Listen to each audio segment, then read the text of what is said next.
अस्सलाम वालेकुम। कैसे हैं सब? उम्मीद है सब खैरियत से हैं। अच्छा, आज जो है ना जेएसए के बारे में आपको बताना है कि आप जो काम कर रहे हैं इसमें जेएसए के मुताबिक, आपकी एक्टिविटी के मुताबिक जितनी भी जो इसमें हैजर्ड है, रिस्क है, आपको क्या करना है क्या नहीं करना, वो सब इसके अंदर मेंशन होता है। इसके ऊपर सबसे पहले आपके जो पैकेज का वो नाम ऊपर होता है। ठीक है, उसके बाद इसकी जो है ना वैलिडिटी 1 साल की होती है। ठीक है, 1 साल के अंदर इसने एक्सपायर होना होता है। ठीक है, लास्ट मई में ये अपडेट हुआ है और नेक्स्ट मई जो 2026 आएगा उसमें ये एक्सपायर हो जाएगा और फिर नया आएगा। कोई एडिशनल उन्होंने चीज डालनी है तो इसमें डालेंगे। और उसके बाद इसमें तकरीबन 4 से 5 बंदों की अप्रूवल चाहिए होती है, जिसमें आरामको के बंदे भी आते हैं। ठीक है, ऑपरेशन के हैं और एलपीडी के शायद मेरा ख्याल है इसमें होते हैं साइन। हाँ, और उसके बाद साइनोपैक के जो हमारे जो मैनेजर लोग हैं उनके भी साइन होते हैं। तो उसके बाद ये एक्सेप्ट होता है। ठीक है, तो सबसे पहले मैं आपको चीज बताऊंगा कि इसमें स्टोरेज केमिकल सबसे पहले आता है। हम अपनी जो साइट है वो शिफ्ट कर रहे हैं, लेकिन आज हमारी शिफ्टिंग नहीं है। लेकिन सेकंड जो इसका स्टेप है वो केमिकल स्टोरेज है। केमिकल इसमें क्या है, वो जो आप वो इस्तेमाल करते हैं, क्या नाम है उसका, थिनर और पेंट वगैरह जो है ना, वो स्टोरेज ऑफ केमिकल है। इसमें सबसे पहले आता है fire hazard due to flammable chemicals. ये एक फ्लेमेबल केमिकल्स होते हैं, क्योंकि पेंट के अंदर भी जो है ना फ्लेमेबल केमिकल होते हैं। किसी भी टाइम उसको आग लग सकती है। जिन हमारे पास वो उधर ही होता है कंप्रेसर भी, तो जो है ना उसको क्या बोलते हैं, इग्निशन सोर्स उधर ही है, तो केमिकल भी उधर ही है, तो ना आग लग सकती है। तो इस चीज के लिए इन्होंने इसमें डिस्क्राइब किया हुआ है। सबसे पहले store chemical in the dedicated area. एक डेडिकेटेड एरिया होता है जिसमें हम अपने केमिकल को स्टोर करेंगे। जैसे डेडिकेट, आप समझ लें जैसे कल मैंने सर्टिफिकेट निकाले थे बंदों के कि वो मैं डेडिकेट कर रहा हूँ कि भाई आप ही वो काम करेंगे जिसका आपके पास लाइसेंस है, मतलब वो जो आपके पास कार्ड है वही आप काम करेंगे। इसके अंदर भी वो सेम सिचुएशन आती है। Well ventilated shaded storage area near away to hard work और ओपन फ्लेम्स। ओपन फ्लेम्स इसमें कंप्रेसर है। कंप्रेसर किसी भी टाइम अगर हीट अप हो जाता है तो वो फायर छोड़ देगा, ऐसे ही है। और इसमें लिखा हुआ है वेल वेंटिलेटेड एंड शेडेड। एक जो है ना साए के नीचे रखना है अपने केमिकल को। ठीक है, आपका ज्यादा वक्त नहीं लूंगा। तो उसके बाद है no smoking flammable material signage. उधर नो स्मोकिंग का जो है ना एक साइनेज लाजमी है, ताकि कोई भी चिंगारी उसको केमिकल को नहीं पड़े। समझ आ रही है ना बात? जब तक आप पहले से ही आप काम करो, लेकिन इन चीजों को आपको नहीं पता था, ये अब मुझे पता है कि आपको इन चीजों का नहीं पता, लेकिन ये सुन लें कि फायर एक्सटिंग्विशर क्लास बी। एक क्लास, हर एक्सटिंग्विशर की 3 क्लासें होती हैं, लेकिन अभी जो आपके पास एक्सटिंग्विशर है, फायरवाच को पता है इस चीज का, उसके ऊपर ABC लिखा हुआ है। वो तीनों जो है ना किस्म की, उसमें कागज भी आ जाता है, इलेक्ट्रिसिटी के लिए भी आ जाता है, और वो पेपर के लिए भी आ जाता है, वुड लकड़ी वगैरह इसके लिए, वो सारा उसके अंदर ही है।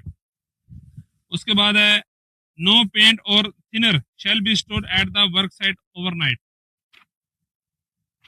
समझ आइए बात की, नो पेंट और थिनर। ठीक है, ये उसमें मेंशन आ गया है कि shall be stored at the work site, कि आप उसको वर्क साइट के ऊपर स्टोर नहीं कर सकते। समझ आ गई है ना बात? उसके बाद है अनलेबल्ड ओपन कंटेनर। जैसे आप कोई भी पेंट इस्तेमाल कर रहे हैं, ठीक है, उसको जो उसके ऊपर लेबल लगा होता है, हर चीज का एक लेबल होता है ठीक है, और बगैर लेबल के वो काबिल कबूल नहीं होती, क्योंकि उसके ऊपर हैजर्ड, उसका एक्सपायर होना, उसकी हर चीज उसके लेबल के ऊपर मेंशन की गई होती है। All container must have original field prepare hazard label. मैंने आपको बता दिया कि उसके ऊपर जो है ना हैजर्ड के लेबल मौजूद होते हैं। नो रीयूज कंटेनर वाटर बोतल are allowed for the chemical use. जो आपका एक बार जो आपने वेस्ट कर दी चीज, उसको दोबारा आपने यूज नहीं करना। जो थिनर की बाल्टी है या कलर की बाल्टी है, वो दोबारा आपने वर्क साइड के ऊपर यूज नहीं करनी है। ठीक है, स्किन आई एक्सपोजर हो सकता है इसके ऊपर, स्किन और आई, स्किन को भी मसला हो सकता है और आईज को भी मसला हो सकता है। उसके ऊपर है provide operator with nitrile gloves. जो भी पेंट करता है, जो भी केमिकल इस्तेमाल करता है, उसके लिए एक नाइट्रिल ग्लव्स होते हैं। जो पेंटर है उसको मालूम है, ये भाई पेंटर है, इनको मालूम है कि इसकी हर चीज जो है ना वो सेपरेट होती है। Avoid touching face while handling chemical. अपने फेस को टच नहीं करना जब कि आपने जो है ना आपने पेंट की कोई चीज पकड़ी है। समझ आ रही है ना बात की? केमिकल इस्तेमाल हो रहा है, अगर आपके हाथों को लग गया है, ठीक है, तो प्लीज उसको हाथ पे जो है ना मुंह को हाथ लगाने से पहले एक बार जो है ना क्लीन कर लेना है। Wash hands thoroughly after handling और maintain an up to date SDS folder. SDS folder ये क्या है? हैं? हाँ, सेफ्टी डाटा शीट, वो सेफ्टी एक डाटा शीट होती है, उसको अपडेट रखना होता है एट द ऑफिस और storage zone accessible for our work. अच्छा, उसके ऊपर improper handling and disposal to waste. आपने जब भी पेंट की बाल्टी पकड़नी है या जो भी इस्तेमाल करना है उसको प्रॉपर हैंडल करना है। ये नहीं है कि आपने अगर हैंडल इधर से पकड़ने वाला है और साइड से पकड़ेंगे तो आपको यही है कि वो सील्ड है, लेकिन उसके लिए कुछ भी हो सकता है, अगर बाल्टी गिर जाती है वो फट सकती है। ठीक है, आपको मेन मेन चीजें बता रहा हूँ ताकि जो है ना आपको याद रहे। उसके बाद है एब्रेसिव ब्लास्टिंग। ठीक है, for pipes, field weld joints, pipe spools, valves and bolts. जो ब्लास्टिंग होती है वो पाइप्स के ऊपर होती है, जॉइंट्स के ऊपर होती है, वेल्डिंग जॉइंट्स, फिर पाइप स्पूल। कोई भी ये जो पाइप है ना, अगर ये तो थोड़ा छोटा साइज में हो जाएगा तो इसको स्पूल बोलते हैं। फिर वाल्व्स एंड बोल्ट। वाल्व्स हैं जो हमारे उधर जब हम वो जिधर हम प्लेटन होते हैं मैस हॉल में, उधर एक वाल्व लगा हुआ है, ऐसे बड़े साइज का भी वाल्व होता है। ठीक है, उसकी किस्में होती हैं, बटरफ्लाई वाल्व और हर किस्म का होता है। उसके बाद बोल्ट्स हैं, किसी भी चीज के ऊपर रस्ट आ जाएगी तो उसको हम जो है ना ब्लास्टिंग करेंगे। अभी इसके हैजर्ड क्या है? Dust inhalation, respiratory hazard. Dust inhalation, जब आप सैंड ब्लास्टर है उसको ये बात इस चीज का पता होगा कि जब वो ब्लास्टिंग करता है तो जो है ना डस्ट उड़ती है। अगर वो अपने नाक के जरिए इनहेल कर लेता है अंदर तो उसकी किडनियों को मसला बन सकता है, कैंसर पैदा करता है। ठीक है, abrasive blaster must wear type CE abrasive blasting helmet connect to the grade D breathable air supply। इनके पास जो एयर सप्लाई हुड है, ठीक है, उसके पीछे एक पूरा कनेक्शन होता है जो कि सीओ के साथ कनेक्ट होता है जाके, जहाँ पे अगर वो सही चल रहा है तो वो ग्रीन लाइट देगा, अगर वो खराब है, उसमें हवा नहीं जा रही है तो वो रेड लाइट दे देगा। ऐसे ही है सर। उसके बाद है the helmet must fully enclose the head and provide continue flow air, prevent ingress of dust. ये मैंने आपको बता दिया कि वो बिल्कुल प्रॉपर होगा, उसमें किसी किस्म की बाहर से हवा नहीं जाएगी, जो साथ उसके कनेक्ट एक पाइप होता है उसके अंदर से हवा आएगी ताकि उसको फ्रेश रख सके। उसके बाद air supply system must include CO. वो मैंने आपको बता दिया पीछे, एक सीओ जो है वो फिल्टर है, वो उसको हवा देता रहता है। ठीक है, और उसके साथ इंडिकेट होता रहता है। अच्छा, breathing air compressor shall be properly placed to prevent contaminants from entering compressor intake.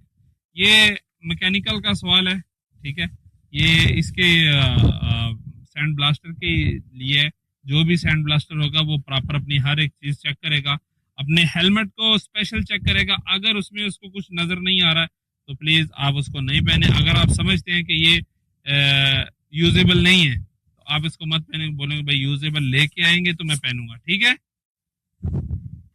Restricted access to blasting area only authorize. हाँ, जिसके पास इसका सर्टिफिकेट है वो ही बंदा ब्लास्टिंग करेगा, अदरवाइज कोई बंदा इसको ब्लास्टिंग नहीं कर सकता, क्योंकि वो जितना उसका प्रेशर होता है, जितने पीएसआई का प्रेशर होता है, उतने में किसी को भी जो है ना इंजरी हो सकती है। अभी उसके बाद है worker involved in abrasive loading, unloading और cleaning must also use approve. ये देखें, कल मैंने बोला था कि जो भी सैंड ब्लास्टर है, अगर उसकी किसी ने हेल्प करनी है, लेडर पकड़नी है, तो अगर वो बंदा उसके पास खड़ा है या उसको किसी हेल्पर की जरूरत है तो वही पीपीई वो भी पहनेगा। ठीक है, ये इधर मेंशन है, कल मैंने फलक भाई को बोला तो ये इधर मेंशन आ गया। उसके बाद है नॉइज एक्सपोजर। आपके पास सबके पास एयर प्लग दे दिए गए हैं। अगर ज्यादा मिकदार में ब्लास्टिंग होती है तो वो एयर मफ इस्तेमाल किए जाते हैं, लेकिन इधर नहीं है, लेकिन तो ये आपको ये दे दी है, क्या बोलते हैं इसको, एयर प्लग। ठीक है, और आई एंड स्किन इंजरीज है। ठीक है, इसमें बहुत सारा जो है प्रेशर होता है, 90 psi का प्रेशर कम नहीं है। अब किसी भी चीज, अब अगर आप पाइप को भी प्रॉपर एक जगह पे रखेंगे तो पाइप में भी होल हो जाएगा। ठीक है। इसमें इसकी बड़ी थिकनेस है, अगर आप चेक करेंगे ना किसी पाइप के एज के ऊपर, इसकी बहुत ज्यादा थिकनेस है। थिकनेस होती है मोटाई, बहुत मोटा होता है पाइप, लेकिन अगर इसको एक जगह पे रखेंगे तो पाइप भी फट सकता है। ठीक है, तो आप समझ लें फिर इंसान का क्या हाल होगा।